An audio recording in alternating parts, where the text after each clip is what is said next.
اعوذ باللہ من الشیطان الرجیم پناہ مانگتا ہوں میں اللہ کی شیطان مردود سے۔ بسم اللہ الرحمن الرحیم شروع اللہ کا نام لے کر جو بڑا مہربان نہایت رحم والا ہے۔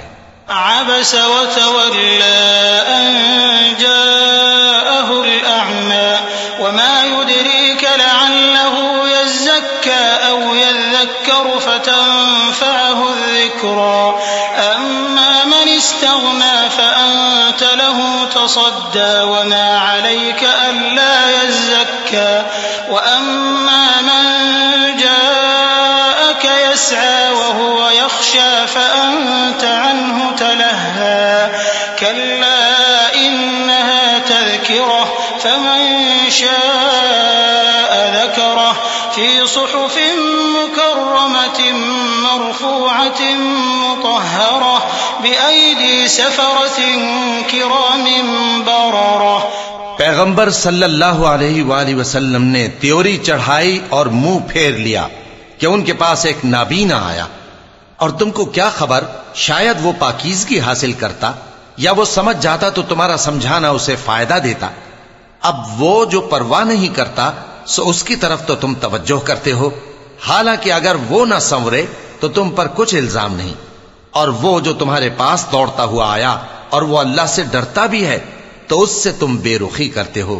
دیکھو یہ قرآن نصیحت ہے، پس جو چاہے اسے یاد رکھے، قابل ادب ورقوں میں لکھا ہوا، جو بلند مقام پر رکھے ہوئے اور پاک ہیں، ایسے لکھنے والوں کے ہاتھوں میں ہیں جو بلند مرتبہ اور نیکوکار ہیں۔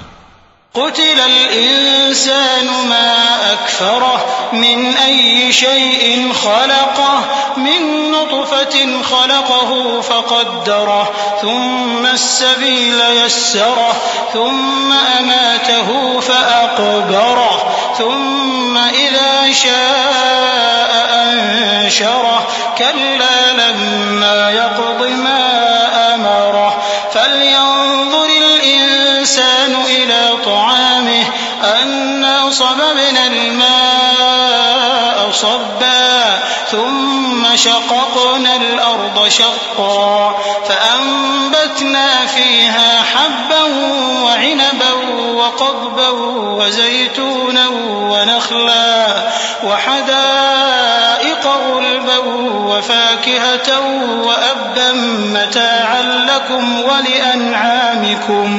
انسان مارا جائے، یہ کیسا ناشکرا ہے۔ اسے اللہ نے کس چیز سے بنایا؟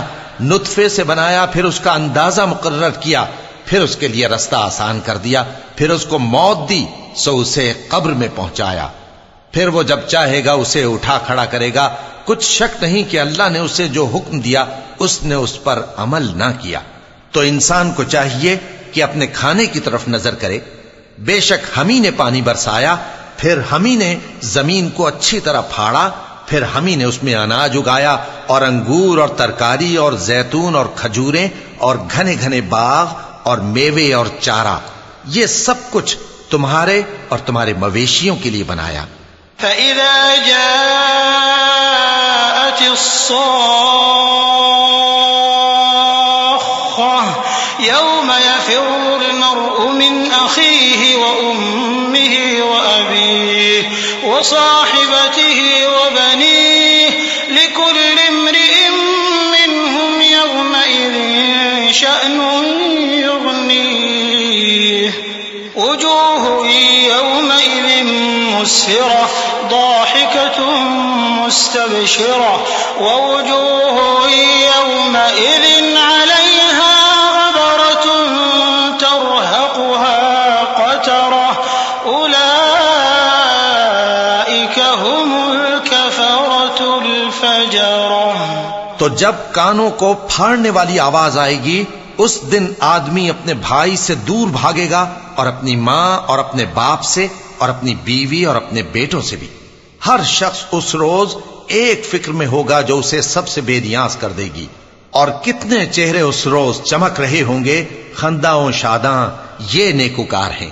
اور اس روز کتنے چہرے ایسے ہوں گے جن پر گرد پڑ رہی ہوگی، اور ان پر سیاہی چڑھ رہی ہوگی، یہی لوگ ہوں گے انکار کرنے والے بد کردار۔ صدق اللہ